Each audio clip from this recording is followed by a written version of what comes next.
आपण बघत आहात AKP न्यूज मराठी, आपला आवाज आपली ताकद। सबस्क्राइब करा, शेअर करा, लाईक करा। AKP news Marathi.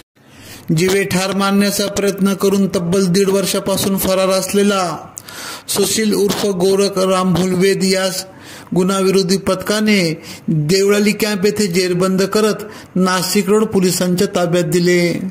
गोपनीय माहितीवरून उपनगर तसेच नाशिक रोड रेल्वे स्थानक परिसरात गस्त करत असताना एक संजय जाधव असे टोपण नाव धारण करून रिक्षा चालक असल्याचे समजले असता तो पोलिसांना बघून अचानक बेपत्ता होत होता। ही माहिती मिळताच त्याचा शोध घेतला असता तो देवळाली कॅम्प येथील रहिवासी असल्याचे समजले। त्यास ताब्यात घेत त्याची विचारपूस केली असता त्याचे खरे नाव सुशील उर्फ गोरख रामभुल वेद असे असल्याचे समजले। त्याच्या विरुद्ध नाशिक रोड पोलीस ठाण्यात जीवे ठार मारण्याचा प्रयत्न याबाबतचा गुन्हा दाखल होता। गुंडाविरोधी पथकाने त्यास ताब्यात घेत पुढील कारवाई कामे नाशिक रोड पोलिसांच्या ताब्यात दिले। माननीय पोलीस आयुक्त श्री संदीप कर्णिक सर यांच्या आदेशानुसार गुंडाविरोधी पथक हे नियमितपणे railway station, college, bus stand व पोलीस ठाणे हद्दीत गस्त करत असते। त्यानुसार दिनांक 11/6/2024 रोजी नाशिक रोड रेल्वे स्टेशन येथे गुंडाविरोधी पथकाचे अंमलदार गस्त करत असताना त्यांना माहिती मिळाली की संजय जाधव नामक रिक्षा चालक हा पोलिसांची गाडी पाहताच किंवा पोलीस दिसताच हा संशयितरित्या निघून जातो।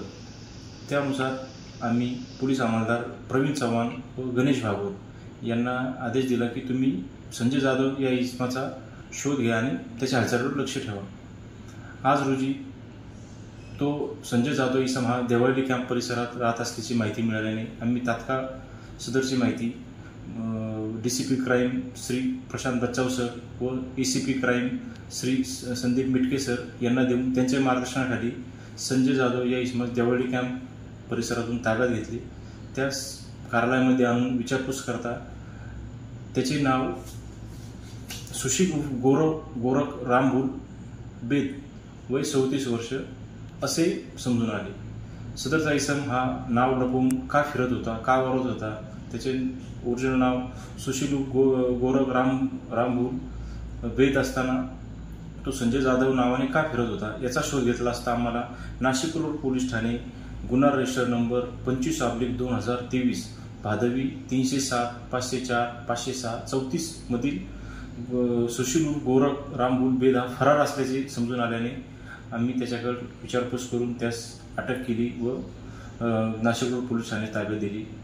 माननीय पोलीस आयुक्त श्री संदीप कर्णिक सर यांनी गुंडाविरोधी पथकाला जो टास्क दिलेला आहे रेल्वे स्टेशन, बस स्टँड व कॉलेज व परिसरात गस्त करण्याबाबत यामध्ये आम्हाला हा 1.5 वर्षापासून फरार असलेला आरोपी मिळून आला आहे।